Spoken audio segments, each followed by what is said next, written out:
For my Archives Alive project, I transcribed the first 3 pages of a letter from a long correspondence spanning the months of May through December of 1916, primarily between a man named Conger Reynolds and his parents. Conger Reynolds was born on March 23, 1891, on a farm in Dallas County, Iowa, and grew up in the small town of Dexter.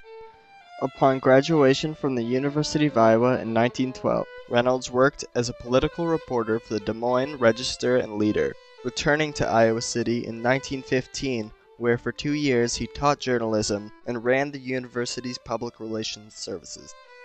When the U.S. declared war on the German Empire in 1917, Reynolds enlisted and was assigned to military intelligence in Paris.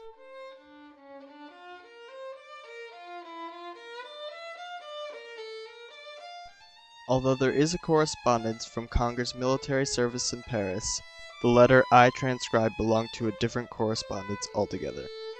In the summer of 1916, between his 2 years of teaching, Reynolds went on a trip to Europe with his friend Almer Sandborn. However, in Special Collections' fragmentary biographical summary of his life, neither the trip or its purposes are mentioned once. In an earlier correspondence, spanning from January to April 1916, certain letters seem to suggest that the trip would be partially recreational, but what Conger wanted most was to get a close look of a world at war.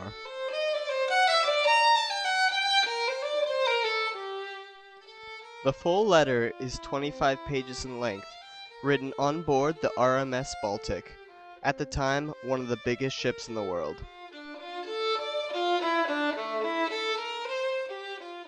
Over the Baltic's 2-week course from Liverpool to New York, Conger wrote about his many interactions with the ship's crew and passengers.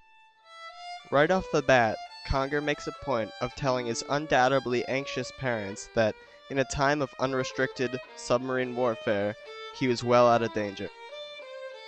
He then goes back and tells of the tense atmosphere on board as the ship passed south of Ireland, and the precautions that were taken to avoid meeting the same fate as the famous RMS Lusitania.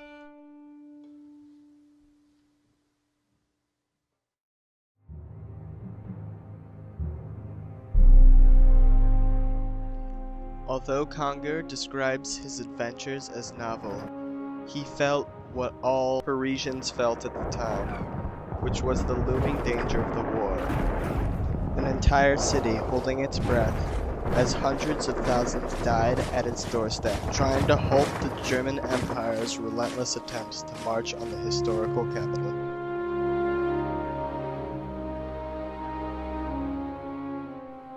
Later in the letter, Conger recounts the story of a Canadian soldier who had seen 16 months of brutal combat in what he claimed to be called the Suicide Club.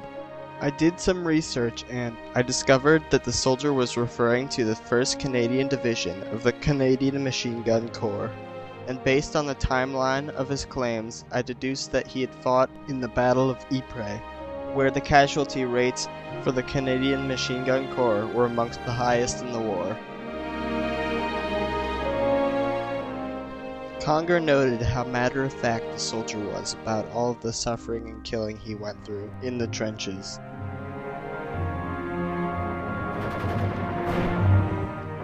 It was a wake-up call that showed that amongst its ability to kill and wound, the Great War had a large capacity to inflict psychological wounds as well.